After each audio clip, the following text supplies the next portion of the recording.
房车旅行1年多，我们从来没吵过架。今天呢，聊一下大家比较感兴趣的话题：房车情侣吵架。这已经不是吵不吵了，是吵多少次了？我觉得3天一小吵，5天一大吵，多吗？差不多。记得去年的时候，我们刚开始环游中国，就有热心的网友给我们发了很多情侣因为房车旅行分手，甚至是另一半被嘎掉的视频。国外的一对情侣，他们房车旅行出去了，最后呢，那个女友失踪了，然后家人就问，哎，那个我女儿去哪儿呢？后来警察一调查，发现那个女孩被她男友给抛尸荒野了。就类似这样子，给我们发了很多，就说啊，你们这个情侣房车旅行就不怕分手吗？包括在我们录这期视频的前5分钟，我还看到有人给我们评论说，2口子房车旅游，这是多想分手呀！基本上就是大家觉得出门在外吵架了就要分手了。那你觉得吵架次数最多的时候是因为什么呢？全都特别喜欢跟我打辩论，他会就这么一个事情往上聊，问，哎，你是怎么想的呢？我就会跟他说，啊，我觉得怎么样。他觉得，哎，我觉得不对，这个事情应该是这样的，就是我来跟你分享，你必须要在我这里学到什么。因为这么普通却还这么自信，这是你自己说。这个辩论的结果呢，往往就是2个人吵得面红耳赤。小轩觉得他非常有道理，我觉得他非常的没有道理的点在于他为什么只是日常的聊天，最后会上升到吵架。对于我来说啊，就是小轩分享那些东西，我觉得每个人观点都不同，这是一个很正常的事情，就是我没有必要说我一定要说服你来认同我的观点，我可以去分享我的观点，你也可以分享你的观点，我们达到一种互相尊重就 OK 了。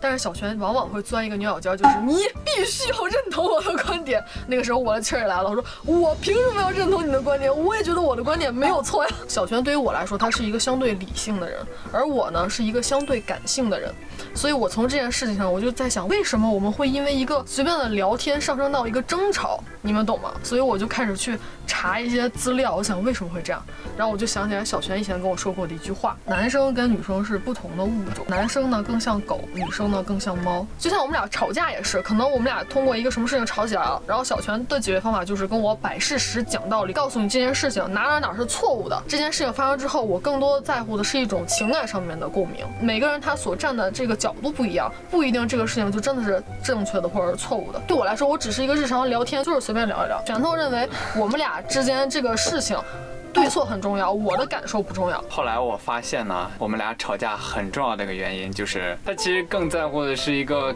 感受。可能大多数男生吧，都希望自己的观点、自己的话得到一个准确的认同，而不是有歧义。但其实呢，女生和男生的脑回路想法它就是不一样的，它就是会有歧义。后来我就发现哈，没必要什么聊天、什么事儿都上纲上线到一定要论一个对错，是吧？我们又不是参加考试，还必须得选个 ABCD， 是吧？但是我真的是控制不住我自己啊。其实拳头后面已经好很多，在我们出现某些问题的时候，2个人的退让是很重要的。比如说我退一步，我会去更积极的认同他的一些想法和感受，而他呢也懂得很多时候不要去跟我辩那个，这个其实对于我俩来说都是彼此的让步。比如说我们的车呀，每次上了高速下来之后，车上特别脏，都是虫子尸体。那个131呢就说去洗车，我呢就建议买一个300多块钱的洗车机。加油的时候，人家附带就会给你洗车。这个时候我就在想啊，你自己洗，可能你第一次、第2次你觉得很新鲜，那你长此以往呢，你就会发现洗车你还要换一身衣服，因为你一洗车就会弄得身上很脏嘛。那这个衣服拿下来之后谁洗呢？我来洗。所以说他洗一次车还要让我有一些后续的工序，我就会觉得这个东西你可以买，但是没有必要。那这个时候小夏心里就不舒服了。我知道他不舒服的点就是什么这么重要的东西，你竟然跟我说它可以但没必要，就开始纠结上了。他一定要说服我，但没必要这4个字你要去掉，在我们平淡无奇的日子里啊，增加一些可有可无的争吵。像这种长期的旅居生活，你是会选择出去洗车呢，还是自己买套工具洗车呢？来，咱们弹幕看一下哈。那你觉得你经常跟我吵的点是哪个呢？懒。对，我是一个很懒散的人，我是一个可以躺着就绝对不坐着的人，要不然也不会带着家出来宅嘛。这个我是承认的，所以他会跟我因为这个点生气。所以呢，我们在整体的行程上就变得很慢。就大家可以看到，我们有时候呢把车开到一个城市，一待上2、3个星期。比如说在库车，我们就待了1个多月。当然那个也有被动原因哈。所以呢，我们环游中国这小一圈也就只跑了35000多公里，可见我们走得多慢。说实话啊，每一个人都有缺点，就是尤其像我们这种普通人。后来呢，我也是发现了自己的问题，所以在每次争吵完很激烈之后，我是这么做去让131变得没那么生气的哈。首先呢，就是刚吵完架，2个人一定就是特别生气的状态。这个时候呢，就是都缓一缓，冷静一下嘛。对。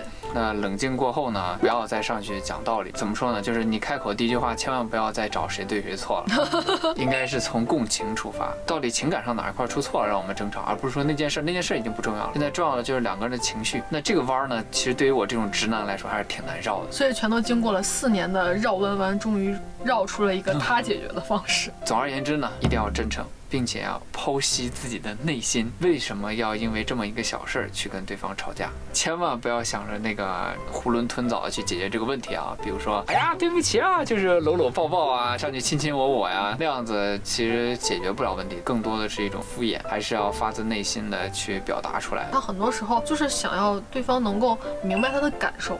当对方意识到这一点的时候，其实很多吵架都可以避免掉。所以其实就是和理性的人讲道理，和感性的人讲情感。那么你觉得哈，就哪一次吵架是吵到快分手的那种？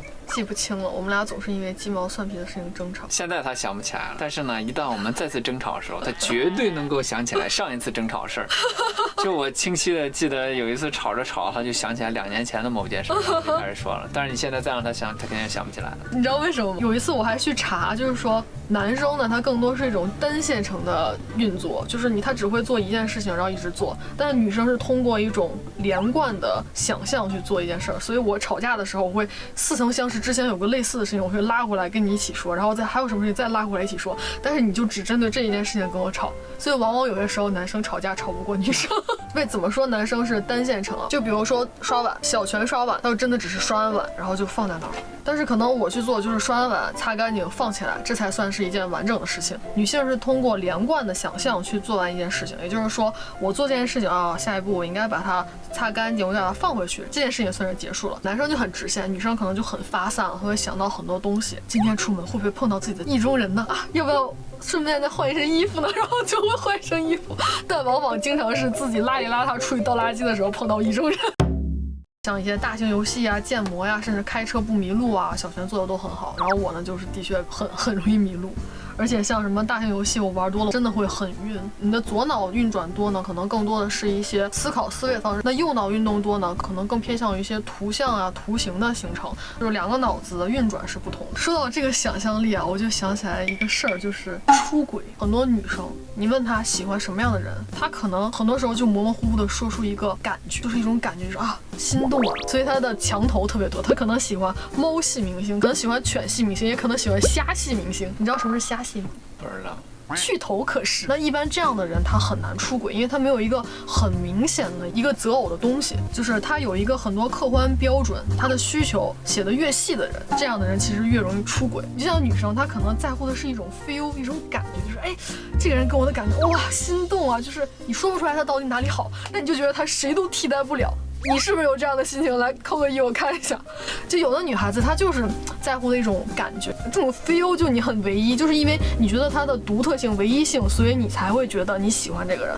这样的人往往不会出轨。而一些人呢，他有很明确的一些需求，知道啊自己喜欢什么类型的。一般这样的人，他可以同时喜欢好几个人，而且他们都是一个类型。身材要什么样？这个头发长短怎么样？然后他的大眼睛、小眼睛、高鼻梁还是矮鼻梁？大嘴还是小嘴？就是他有一个模型在。比如说就是那种。现在网上很流行的那种长相，他如果喜欢这种长相，那他可能同时喜欢很多人。这么说，我倒是想到一个人。你们想到的是一个人吗？这个人，我相信大家都认识。他确实换女朋友换得挺勤快的。当然，这些也只是我基于看到的一些资料啊，还有一些生活中真实发生的事件总结出来的。如果你们对我们两个这种情感类的话题感兴趣的话，请多多点赞支持哦。当我们无法出发的时候，就会继续跟大家聊。你们没有猜错，我们又没有走成。最近风声比较紧。你说的好诡异哦，这是可以说的吗？好，青山不改，绿水长流，关注我们，一起开始，快开始房车生活吧。早午安晚，拜拜。